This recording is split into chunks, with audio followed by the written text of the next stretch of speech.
Hello and welcome to the Laughing Place Movie Club, where we talk about all sorts of movies on Disney Plus and other Disney owned streaming services. My name is Mike Celestino. To my screen right is Kyle Burbank. Hello. Hi, Kyle. And below both of us down there is Becca Burbank. Hi, Becca. Hi guys. How are you guys doing? Good.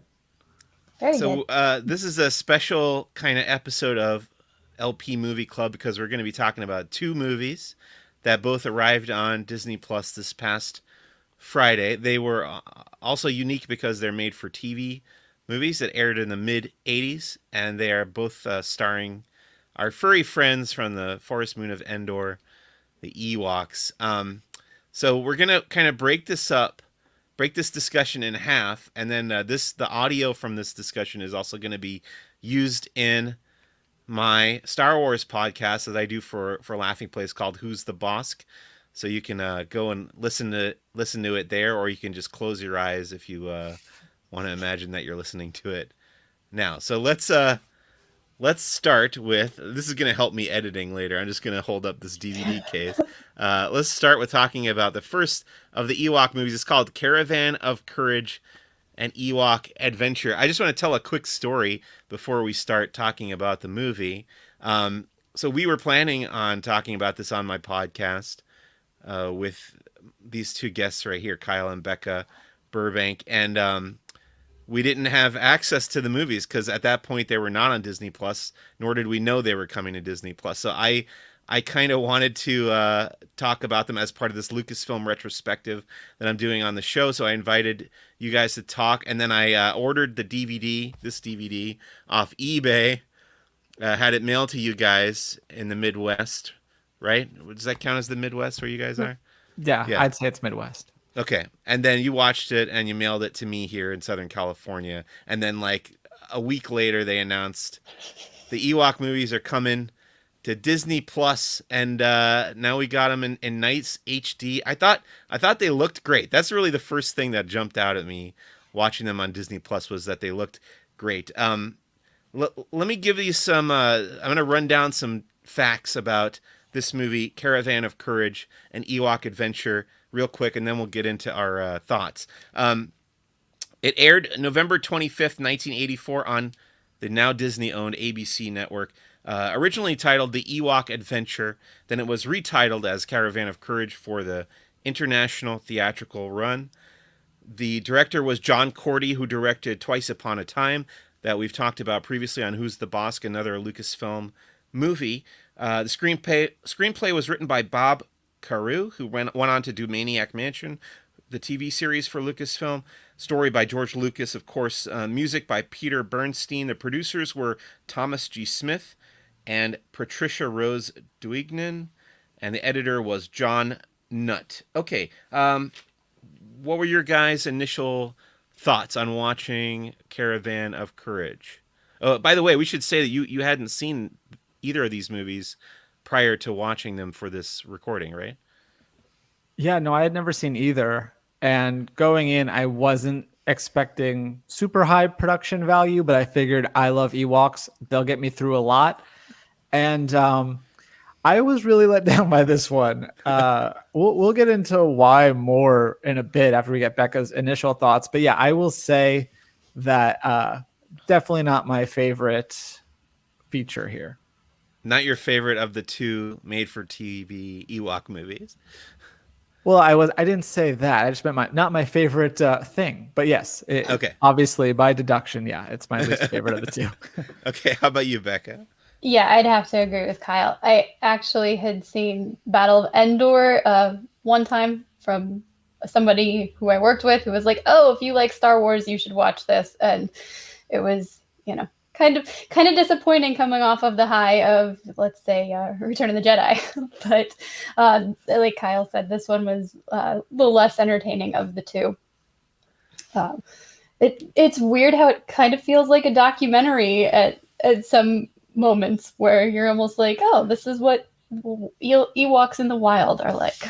Yeah, I had that as one of my notes actually. That it is kind of, it starts out feeling a little bit like an Ewok nature documentary, narrated by Burl Ives from Rudolph the Red-Nosed Reindeer fame. So I just kept picturing that snowman talking about Ewoks, which is odd. Um, but yeah, I thought that, like I said, the transfer was really nice. I haven't watched the DVD since you guys mailed it to me, but watching it on Disney Plus, I thought it looked nice for what it is, and the movie's not very like plot heavy. It's about No. a family that gets stranded on the forest moon of Endor. It's not clear whether it takes place like before or after Return of the Jedi, but I have a feeling it must be after, right? Like because through the course of these movies, like Wicket starts learning how to speak English or basic. Yeah, definitely more in this in the second one. But yeah, they do speak a little bit of English. So that would suggest that it's after. That's one of the more interesting decisions that these films make. I Yeah. think So go ahead, No, I Rebecca. was just Sorry. gonna say, I think I had seen some trivia that it takes place between uh, Empire and Return of the Jedi, but that it also wasn't necessarily canon, so Right. that didn't quite make sense. But I believe I saw some trivia that it's almost supposed to be in between. Yeah, Star Wars canon was a strange thing in the 80s because they would do all these little offshoot projects, but none of them really counted as like part of the main canon. Eventually fans started calling it like B and C canon until it all kind of got wiped out. Everything but the movies got wiped out when Disney bought Lucasfilm, and now everything is supposed to be in the same new canon except for all the old Legends stories. So it was very confusing, like what actually counted. But I do think that the movie like looks and feels Star Wars. Like the first one of the first things I said to my wife was like, you know, say what you will about the Ewok movies, but they feel like movies, unlike the Star Wars Holiday Special, which is unwatchable compared to these. No, I agree, and I was telling Kyle before how pretty everything looks, like how amazing the sets are, how even with the ones where you have like a painting in the background to kind of give some depth, it looks real, it looks very very good, and you're almost like immersed in this, forest landscape. It's amazing. Yeah, you just hit on another one of my notes, which was that the matte paintings in this movie are so beautiful, and plus the locations where they shot this are also beautiful. Up in Northern California, shot in Marin County, near where Lucasfilm headquarters would be at the Skywalker Ranch up there. So there's this family crash lands on Endor. They meet the Ewoks. Now I just watched Battle for Endor, so I'm trying to remember Caravan of Courage, which I watched yesterday, and not confuse the two. But I mean, what's your recollection of what happens after that in the beginning of this? Well, the girl whose name just escaped me, It's Sindel. Sindel, yeah. Sindel. Yes. Sindel gets sick. That's the thing that I Right, feel right. like really pretty much starts off this story.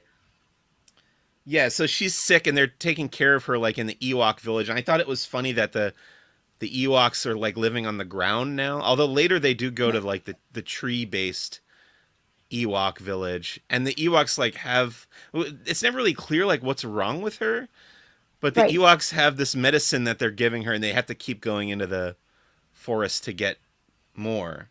Um, and then her parents have been like kidnapped by this giant monster called the Gorax. Hmm. Uh, Yeah. And what she has a else? brother. She has a brother named Mace, Yeah. who he kind of looks like Luke Skywalker. Oh yeah, that's another thing my wife said was that they probably cast him because he did kind of bear like a passing resemblance to Mark Hamill. And I wanted to say that my thought after this movie was over was my thought was they cast him because he's so irritating that he makes both Luke Skywalker and later Anakin Skywalker seem like tolerable by comparison. Yeah, you hit on pretty much the reason that I didn't care for this movie was he is so over the top whiny and just a little brat. Like we'll talk about the plot points later. But yeah, I just did not like him.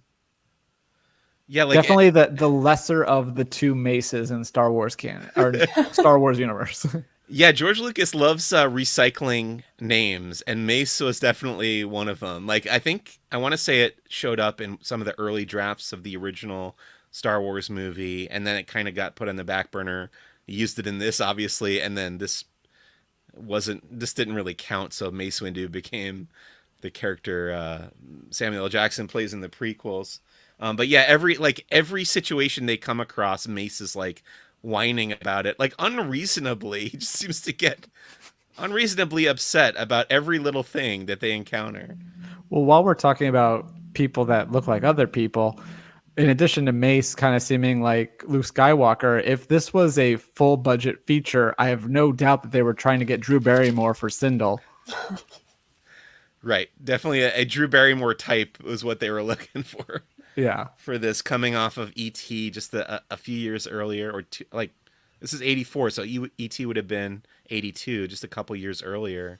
Definitely a lot of that in there. I also noticed there's a lot of like Lord of the Rings in here, which I think it's been established that George Lucas was a Tolkien fan, but the whole thing of like getting the caravan together, and then like there's a scene where Logray, the mystic Ewok, like bestows them all with gifts to help them on their journey. That really reminded me of the scene where Galadriel gives all the fellowship the gifts in the first Lord of the Rings.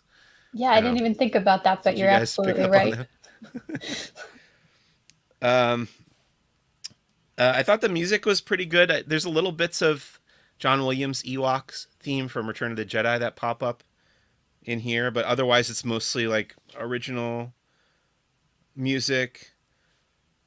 I don't know what else jumped out about this movie for you guys. There's lots of puppetry, like Yes. with the at one point when they're going to get the medicine, Mace reaches his arm into some tree, and there's like some creature thing that's, biting onto his arm, and then that giant like I wrote down armadillo rat because it kind of had like the face of a rat. Didn't look like an armadillo, but I didn't know what else to call it. Yeah, that was another thing that Mace did that really baffled me was he like saw this little creature living in the knot of a tree, and he just goes over and like sticks his arm in to try to grab it, and of course it turns out to be this really dangerous monster. But speaking of the costumes and the puppets, though, I thought like compared to Return of the Jedi in this movie, Caravan of Courage, the Ewoks seem to have like frozen faces for most of the time. Like their eyes weren't moving much and their mouths weren't moving that much. And then when they were talking, I didn't like how their teeth moved like with their tongue. Did that bother you guys? Yeah, just a little bit.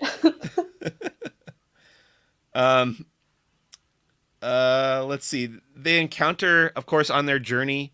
So they're going to rescue their parents from this monster, the Gorax, and they encounter trials and other creatures along the way.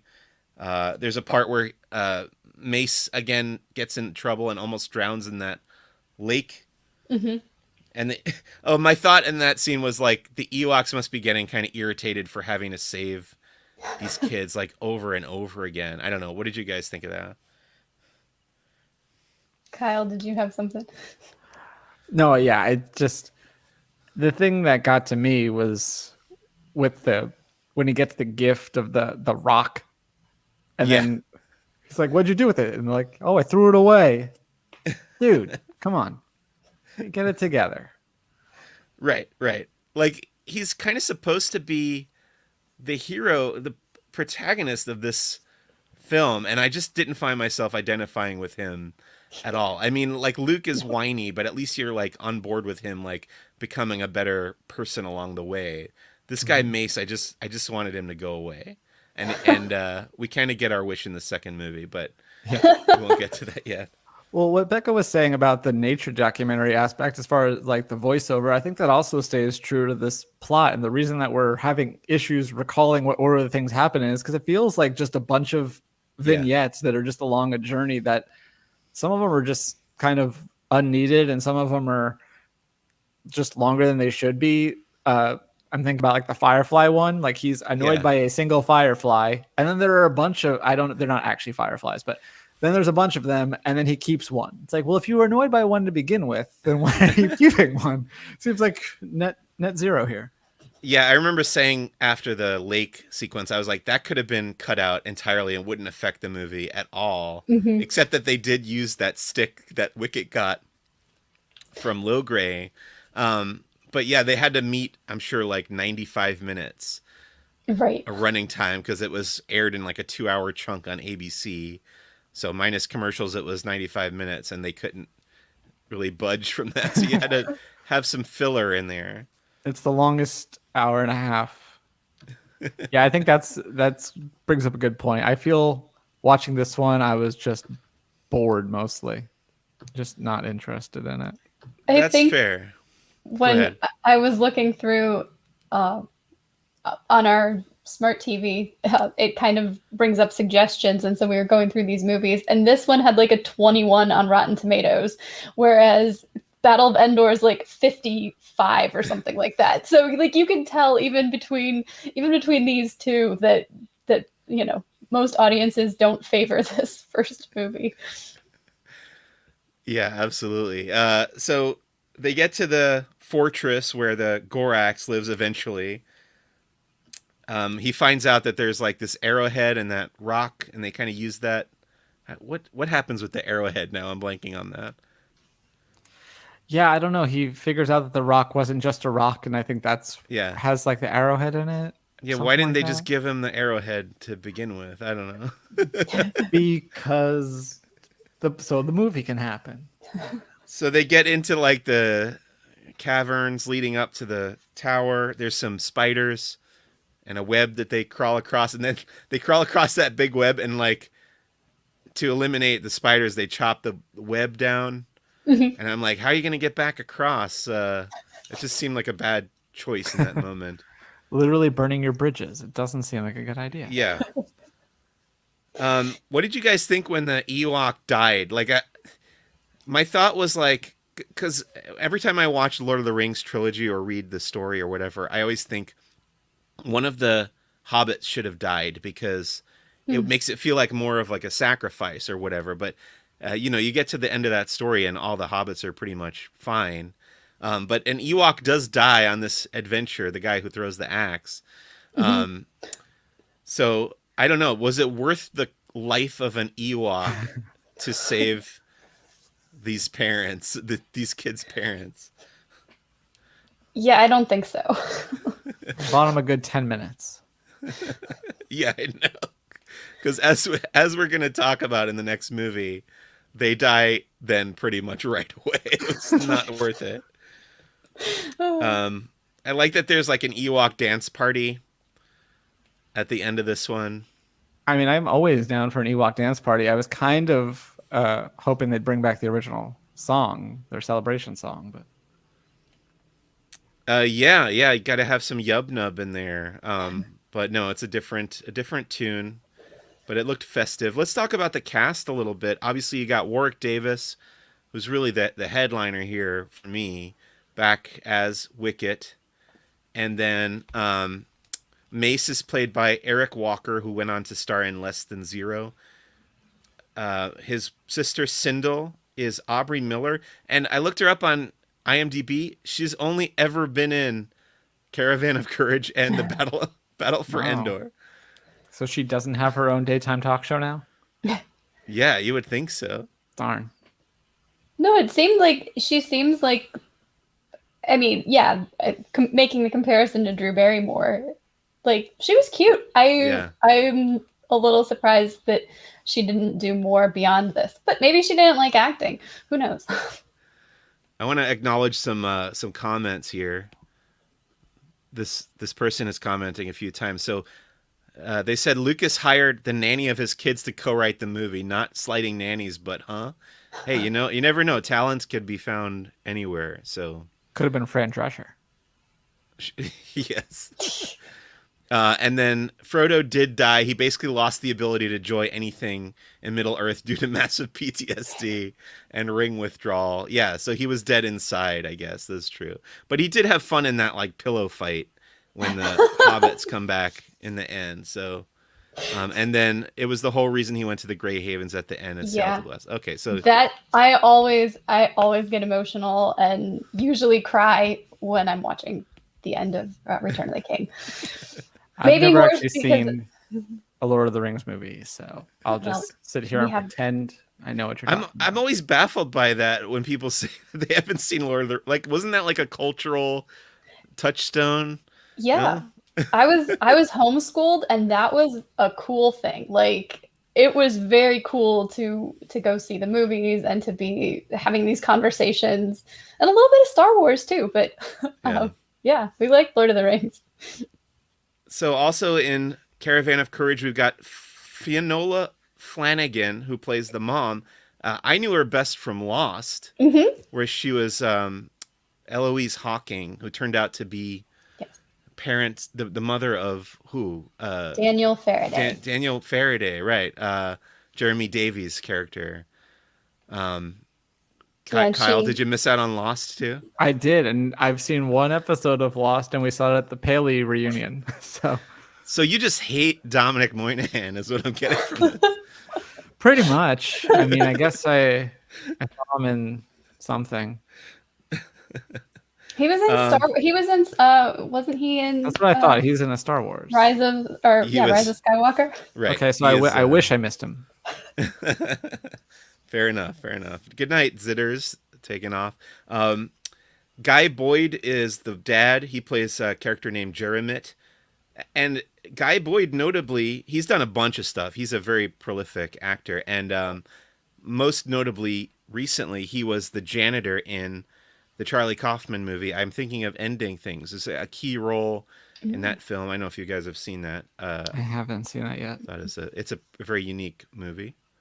Oh, so Sarah's leaving, and then okay. I'm just reading the comments here. Sorry about that. And then I guess that's it for the cast of that. And you got a bunch of Ewoks and stuff as themselves, I'm sure. Well, there's also a notable name in for production design, right, Becca? Oh yeah, it was Joe Johnson. Yes. Or Johnston. Sorry, who directed Captain America and Nutcracker, The Four Realms. And then I was looking through his IMDb, and I'm like, oh wait, he did Honey, I Shrunk the Kids, and he did October Sky and Jumanji. I'm like, these were movies that I truly, truly enjoyed. Yeah, not only did Joe Johnston direct all those great movies, he designed the Boba Fett armor. Oh, wow. So he was at Lucasfilm and ILM in the early days, and went on to become a great filmmaker. The Rocketeer is amazing. All the ones you mentioned, too, I love them. Anything else that you guys have to say about Caravan of Courage and Ewok Adventure? I think we hit on it all. I think there's going to be more to say about the second one. So if you're listening to this, we're gonna cut here, and then we'll come back and talk about Ewoks: The Battle for Endor. And some facts about this movie. It first aired November 24th, 1985, almost exactly a year after that first one. Directed by Ken and Jim Wheat, who went on to create the Pitch Black and Riddick series for Vin Diesel. So that's kind of interesting. They wrote those movies. Story by George Lucas again. The Zitters commented about John Cordy doing Twice Upon a Time there. Music by Peter Bernstein again. Producers Thomas G. Smith and Ian Bryce. Cinematographer was Isidore Mankowski. And the editor was Eric Jenkins. Okay, this movie, Ewoks: The Battle for Endor, opens with Wicket and Sindel. They're like running through the fields, frolicking. They're still friends. And Wicket has, between movies, he's learned a lot more English, or what they call basic in Star Wars. Well, what were your thoughts on the opening of this film? Well, one of the first things I noticed was that her dad is now the principal from the Breakfast Club. Right. Yeah, so they recast the father. It's now Paul Gleason, who's also in Die Hard, another now Disney-owned film, as Jeremit. But yeah, that's a good point. But then what happens almost immediately is that her entire family gets massacred. We spent the whole last movie saving the parents, and then right at the beginning, the parents get killed by these raiders, and also Mace, who were probably not as sad to lose. No. Yeah, and I don't know how much time has passed, but Sindel doesn't look much older. Mace looks a little bit older the few seconds that you get of him, but it doesn't seem like much time has passed at all. So, yeah. Right. However long it took them to repair the ship, basically. Yeah, that's true. I did notice that they improved the facial movements on the Ewoks in the second one. I bet somebody was like, we got to have their faces move. um, Zitters said the bad guy on the poster looks like the Swamp Thing, which is pretty funny. And then that this one's better than the last one. They tightened up the script, and while it was still kind of silly, it wasn't as embarrassing. So yeah, the mouth, Wicket's mouth opens and closes, and then his eyes can move around a little bit. It's a little eerie, and it doesn't move like they do in Return of the Jedi again, but it's better than nothing, which is what we had in the previous one. Right. And we've also lost the narrator. So you don't have that same Right. like documentary feel. It feels Yeah, more like a normal movie. Yes, it's more like a normal movie. Gone is Burl Ives as the narrator.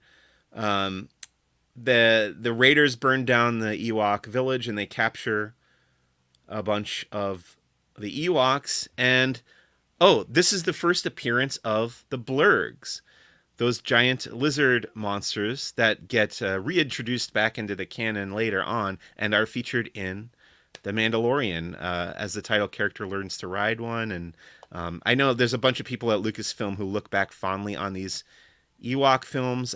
I don't know. I didn't really love them as a kid. I got into Star Wars as an 11-year-old a little bit later. So when I was 4 or 5, when these movies were coming out, I wasn't really paying attention to Star Wars.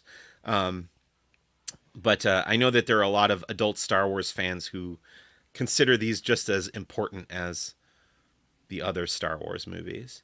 Mm-hmm. I will say it was cool, the stop motion and stuff that they use in this. Obviously it looks dated, but I still like the way it looked.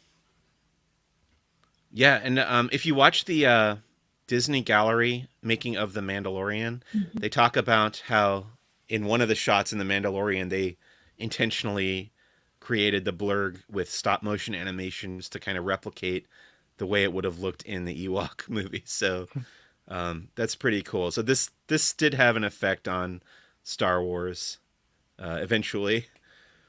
There's 2 new villains in this movie. One is called Lord Tarak. He's kind of the main villain, played by the guy who plays Lurch in the Addams Family. His name is Carol Stroiken. He was Lurch in the 90s Addams Family movies, which is cool. He's also the giant in Twin Peaks, which is neat.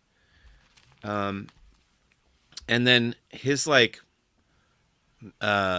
sidekick kind of is a witch named Charal, who reminded me a lot of Magica Dispel from DuckTales, because she can turn into a raven. She reminded me of Angelica Houston and Captain EO too. Mm-hmm. Yes. That's what I was thinking. Well, yeah, and it's got George Lucas's fingerprints on it too. And I feel like there's a lot of Willow also in this movie. Have you guys seen Willow? I have not. No. Okay, that's on Disney Plus too. We're gonna be talking about it on Who's the Bossk later on this year. But yeah, George Lucas has a lot of tropes that he uses over and over again. So there was a lot of the same DNA going on in a lot of this stuff. Zitters thinks the Angelica Houston thing was on purpose. Probably. Like I was saying, with how Sindel probably would have been Drew Barrymore if they had a bigger budget, you could probably bet that it would have been Angelica Houston if they had the money. Right. Yeah, and then Angelica Houston was Morticia Adams, so there's a weird Yeah. interconnectedness there too. Um, there was a line. So Mace dies. Sindel and Wicket go back to the village, and they end up getting captured as well, and put into this like carriage made of bones or something. Hmm. Um, there's a line in here that I thought was incredibly creepy, where Sindel says Sindel tells Wicket that her family's dead, and Wicket says, "Wicket, Sindel's family now." Yeah. Like, first of Yeah, all, that's I don't like creepy. the way he talks, and then also that just sounded like a threat to me. Right? Like we know what was going to happen. We just we liked you. We're keeping you alive. I'm Yeah. Talkie Tina.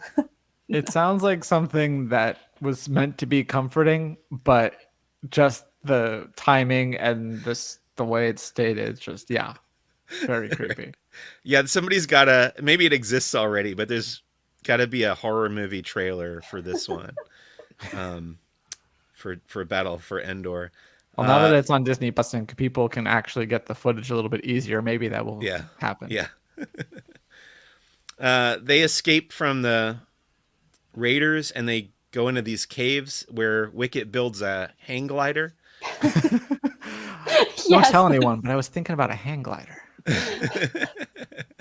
um, so hang glider is another recurring theme with the Ewoks. There's one in Return of the Jedi, and there's one in the previous one in Caravan of Courage. So this is something that they use pretty frequently, I guess. And This was this probably the go ahead, Becca. Sorry. no, I was just gonna say it's pretty amazing how he can operate this hang glider and doesn't he have a rock with him as well that he's able to or am I thinking something different? Does he drop a rock on Yeah, somebody? he's dropping the rocks on the dragon's head, and the dragon is like carrying Sindel. So then he drops Sindel, and Wicket like scoops down and picks her up. Yeah, this was probably one of the weirder parts of the movie. Like I will say, like while I enjoyed this movie on the whole, the beginning isn't great. I think it gets better. And yeah, this part's just a little weird and a little silly, but I still think it's fun. We got a comment from Kidder who said the other Mike from MST3K, who would be Mike Nelson, along with puppeteers Kevin Murphy and Bill Corbett, I think she means, riffed all 9 Star Wars films on Riff Tracks. So yeah, those are all really hilarious. You should go check those out on rifftracks.com. I love those guys. Seen them live in person a bunch of times. That's cool. Back when that was a thing. Yeah, back when you could go see live shows in a theater, they used to do them every once in a while. So highly recommend Riff Tracks. Okay, so they land back on the ground. They hide out in a tree trunk, and then they meet a horrible creature called Teak. No, Teak is great. I was so excited when I saw him because I recognized him from the safety video for Star Tours. That's right. That's right. I hadn't even made that connection, but yeah. Yep. Wow, I didn't even think of that. But yes, Teak shows up in Star Tours in the pre-show. Yep. It's just the briefest of moments. We went and looked for the video because Kyle was sure that that's where he had seen Teak before. And then, yep, it's exactly Wow. right. Good looking out. Yeah, for some reason I never made that connection, but yeah, you're absolutely right. I don't know. I haven't looked it up on Wikipedia or anything, but I don't know if teak has a species name or anything. But yeah, that's cool that there's a Battle for Endor reference in the old Star Tours. You can't see it anymore unless you go on YouTube, I guess. Um, so then they find a house in the middle of the woods. I really love the look of this house. I thought the production design on the house was terrific. Hmm. Again, very. I mean, having never seen Lord of the Rings, I still kind of got like a Hobbit vibe from the house, Oh yeah. especially how cramped it was and everything. But I thought it was pretty cool. Yeah, he's very Tom Bombadil. For those of you who have only read the Lord of the Rings novels, this character of Noah, played by actor Wilford Brimley, who I love from the movie The Thing, John Carpenter's The Thing, one of my favorite movies of all time. But he's also famous from Cocoon, a bunch of other stuff. He's got diabetes. He likes oatmeal. Yes. I'm sorry, it's pronounced diabetes. Diabetes. Yes, that's right. But I don't know. Do you think Wilford Brimley was excited to be in this movie? No, this feels like an Alec Guinness in Star Wars, A New Hope, where just like, nope, I'll do this one thing for whatever reason. I don't know. I mean, Star Wars was huge at this point, so maybe it's not. I don't know what his caliber is, but maybe it was below his caliber. But I still thought he did a commendable job. Like, he didn't seem annoyed by it. Yeah, not to skip ahead, but there's this scene at the end where he's like saying goodbye to everybody, and I don't know, he really sold me on that. Like, it almost made me believe that he the actor was gonna miss these characters, like hanging around these weird creatures and costumes and stuff. So I don't know, kind of halfway on that, whether or not Wilford Brimley enjoyed this experience. There's a weird nightmare sequence that Sindel has a nightmare, worried that these creatures are coming to get her. She gets lured out into the woods by this witch character who disguises herself as this more pleasant looking, like, again, it's very Lord of the Rings, a lot of this stuff. And then her horse turns from white to dark brown when it turns evil again, which I thought was funny. I thought the stuff with the witch transforming, I thought that the editing was actually really good. Like, pretty convincing. Yeah, there's some good filmmaking here. I'm gonna go to some comments real quick. Zitters again said Teek's species is also teak, so it's Teek the Teak. Very inventive. Admiral Walker said Wilford Brimley was in every movie made in the 1980s, just about. Zitters said, we need a name for this thing. Well, I just redid my kitchen in teak. That's kind of a weird word. We'll go with it. Change the A to an E so we don't get sued. I don't know if anyone has the rights to that word, but yeah. I'm amazed that Zitters found that quote. Yeah. We have space monk magic and space witch magic. Only we never hear about the space witch magic again, unless you count the witches of Dathomir, who also have magic in the Clone Wars. Okay, where are we? They launch a rescue mission because Sindel gets captured again by these raiders. And what I thought was funny in this part was there's like a suiting up scene, like if you see like Batman movies where Batman's like putting on his utility belt and the batarangs and stuff. We get that, but with Wilford Brimley, which I thought was funny. Yeah, kind of different vibe, but he's like putting his blaster in his holster and stuff. I did like how Wilford Brimley was like the angry old man who's like, I don't want you kids around. You could stay one night, but then as soon as they go away, he's like, where are they? Right. He's very flexible. He's very like hardline at first, like he doesn't want people staying with him, these strangers he calls them, and then he's endeared to them almost immediately, even though he almost makes them spend a night out in the woods. He changes his mind pretty quickly, gives them food, and then he basically adopts them. I also like how Teek is fast but kind of clumsy. Yes. Yeah, he's like Sonic the Hedgehog if Sonic kept running into trees and things. Yeah, he kind of like runs ahead and then runs back like, come on. So everybody wants this like power core thing. That's what the villains are after, and that's what Wilford Brimley needs. It was used in the Parents Star Cruiser at the beginning. And I don't know, I guess the villains want it to like get off planet because they haven't done that before. By the way, there's so many more people living on the forest moon of Endor than I ever would have thought after Return of the Jedi. Yeah, and this whole like castle that we get to go to later, it's just like, who saw that coming? Like, what? Right. So they're trying to get this power core, and they have it. The villains have it, and they get to the tower. Wilford Brimley and Wicket and Teek get to the tower, and they scale the wall. There's like a moat and like a creature living in the moat that will kill you if you touch the water. Yes. And yet Wilford Brimley lets Wicket's feet like dangle in the water as he's trying to lift him up over the moat. Yeah, after he first told Wicket he couldn't swim, and don't swim in there, and then shows him with a stick, like how this creature is gonna come and like destroy the stick, and then yeah, I know. You're like, wait a second. And then they murder one of the guards. They just like drop him into the moat. I think I read a lot of Batman comics, and I watch the Batman movies every once in a while, and I have this idea that like good guys don't kill people. So every time a hero kills a villain in a movie, it always sticks out to me.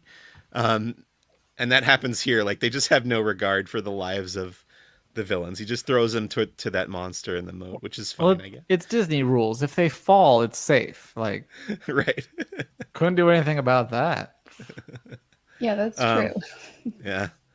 Admiral Walker is asking when this is supposed to be in the Star Wars timeline. So we kind of talked about this with the last movie, but it must be after Return of the Jedi because Wicket is learning how to speak basic, and he definitely doesn't speak it when he meets Leia and the other characters in Return of the Jedi. So it must be afterwards. Citing the lack of Imperial presence on Endor, this would place the films approximately 3 ABY after the Battle of Yavin. Okay, that's a good point too. That's true. But I don't know. Maybe after the Battle of Endor, they cleaned up all the, they tore down that shield generator and the landing platform and stuff. The Battle of Endor, not to be confused with Right. the Battle for Endor, apparently. Yes.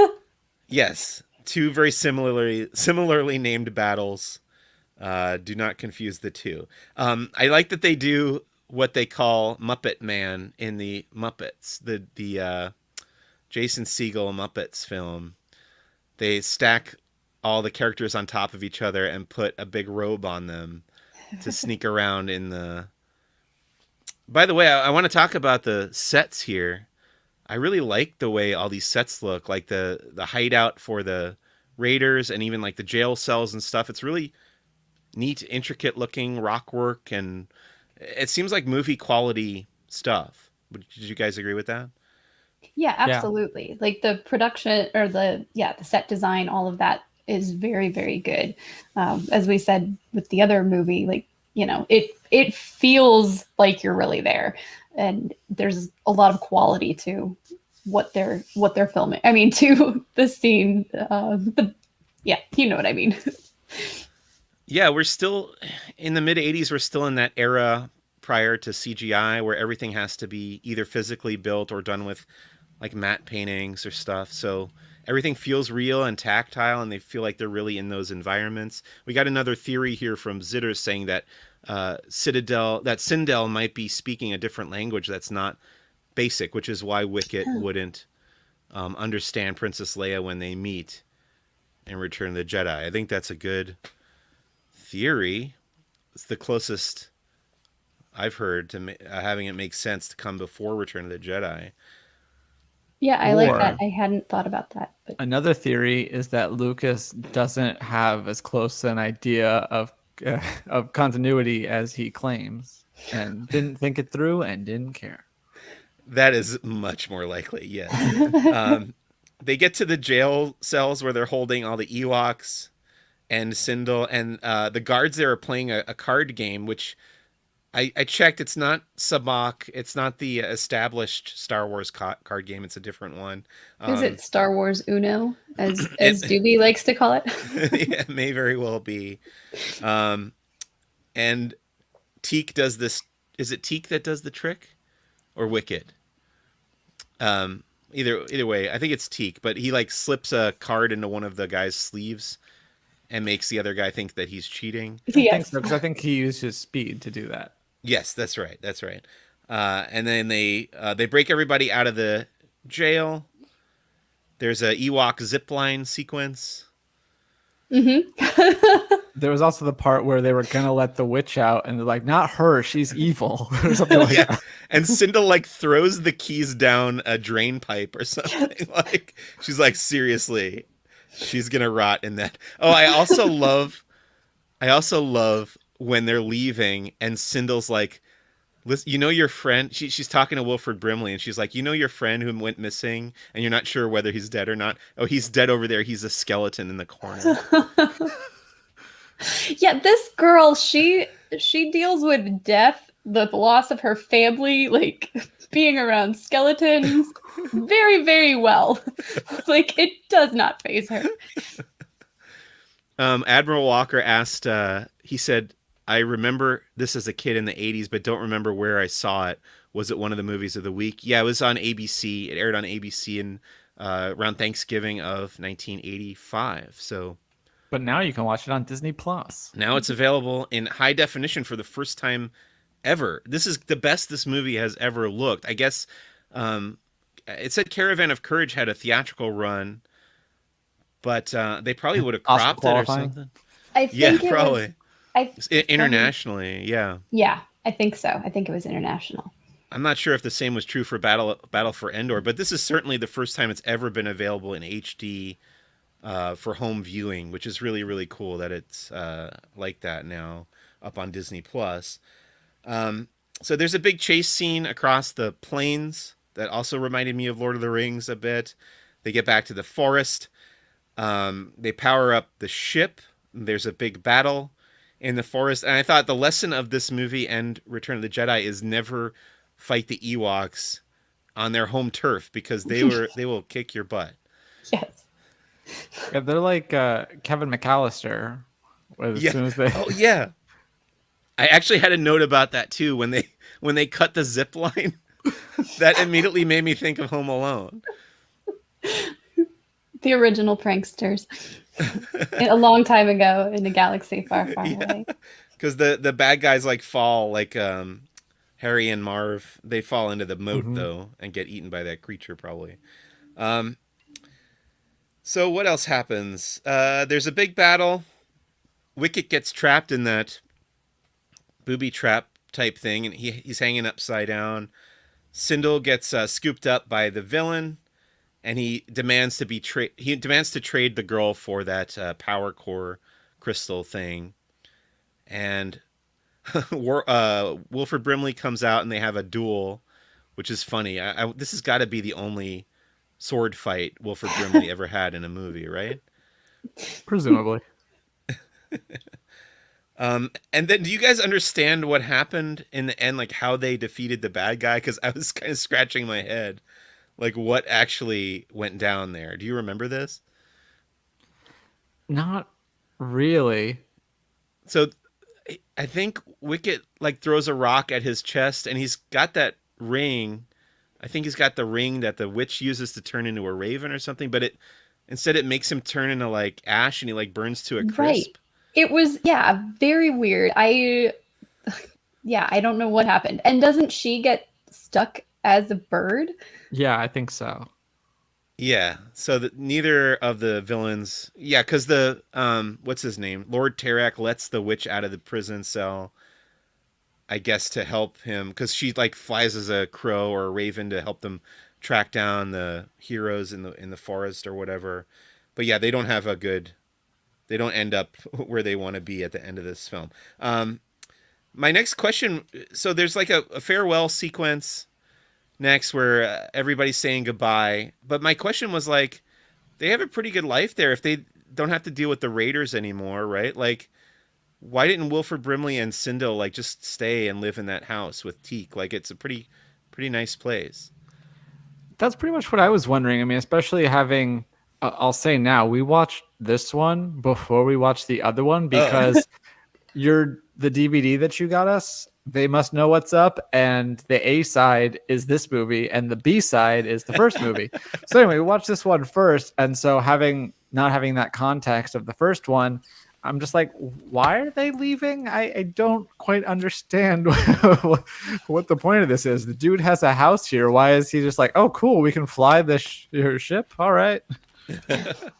Yeah, I'm just looking at the DVD now. Yeah. Battle for Endor is side A. Yeah. That's crazy.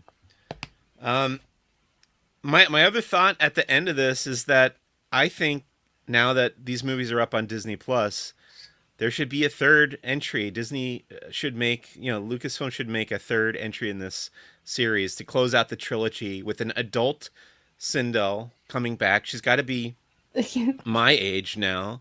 Just bring her back and have her reunite with Wicket. Bring back Warwick Davis. Is Wilford Brimley still alive? I think he is, No, right? I think he passed recently, actually. Oh, yeah, that's right. He passed away like last year. Oh, that's a bummer. Anyway, you CGI Wilford Brimley like they did with Tarkin. Mhm. Um, And Leia. yeah, this is a can't miss. Yeah, no, I think that could actually be a lot of fun. You could do something with like some thing that causes the witch to be able to break the spell, and she can be around the same age that she was Yeah. because magic. Who would you cast as the witch Ooh, that's a really good question. these days? Um, Yeah. I don't know. Maybe someone even like younger, like maybe like it's Disney, so like a Sophia Carson. I was gonna say, Oh, gotta yeah, that's good.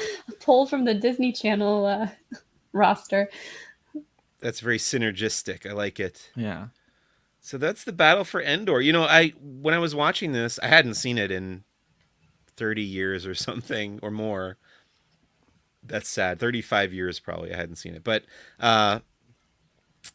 I was thinking, like, are they ever going to have a battle? Like, I was worried there was not going to be a battle and then the title would be inaccurate. But there was a battle. And I guess it was for Endor, right? Like, Yeah. it was I'd say for that- rule of Endor. Mhm. For a minute, I did think that the escape from the prison was going to be like that was the end. So there Yeah. was kind of like another thing. But yeah. I mean, It's my got- biggest takeaway from this whole movie was that, especially having watched this one first, that's probably why the second one was such a disappointment, was because I thought that this was actually a lot of fun. Very tropey, not great, but has a lot of fun moments and, perfectly enjoyable. And so this one was my favorite by a mile. Sure. Yeah, I would agree with you. I think I mean, we grew up watching Star Wars movies. I think if my family had actually had this, I probably would have really enjoyed it because I was like, yeah, probably 10 or 11 when I started watching the Star Wars movies. So I was in that like sweet spot where this movie would have been something where you'd want to watch it over and over again. And it's that nice connection to Star Wars without being Star Wars. Yeah, I think you guys ended up just watching them in the wrong order because having just consumed them in the in the release order. I mean, Caravan of Courage is like much lower stakes. Obviously, there's a lot less going on, but it's charming in its own way, I think. And yeah, But it kind of. Mace. What's that? But Mace. But yeah, Mace really tarnishes the whole experience. But it is very much again kind of Lord of the Rings, which it has like that. That's like the Hobbit, and then this is the Lord of the Rings of the Ewok films. I'll agree with that. But yeah, anything else that you guys want to say about Battle for Endor? I did look it up on IMDb, and Battle of Endor did have a theatrical release in some international markets. So Cool. There we go. Both of them made their way to theaters. And it has a sweet poster. I like that poster a lot. But yeah, you can watch both Ewok made-for-TV movies right now on Disney Plus, and the Ewoks cartoon and the Droids cartoon is coming up as well. And if you want to hear us talk more about Star Wars, you guys are going to both be on my podcast in the coming weeks on Who's the Bossk. It's the Star Wars podcast from Laughing Place, where we talk about Star Wars, and we're also doing a year-long Lucasfilm retrospective about all the major projects that the company did from 1971 when it was founded all the way up through the Disney acquisition in 2012. But yeah, thanks guys for watching the Ewoks films and chatting about them with me. Thanks for giving me an excuse to finally see them. Yeah, I certainly hadn't seen them in a very, very long time, so it was cool to catch up on them as well. All right, I think we're good, right? What's coming up later on Laughing Place? Oh, tomorrow morning. Wow. I might be the next stream because I'm going to be at Six Flags Magic Mountain tomorrow. So That sounds fun. And then you'll have to catch me and Kyle in the afternoon for Barely Necessities. Awesome. Yes, because Rebecca is at vacation, so I'm Yeah, we're filling in. jealous. Great. So, how does Benji usually end these things? From all of us to all of you, happy Ewoks. I think he says Grogu versus Tarkin. Bye. Bye. See you.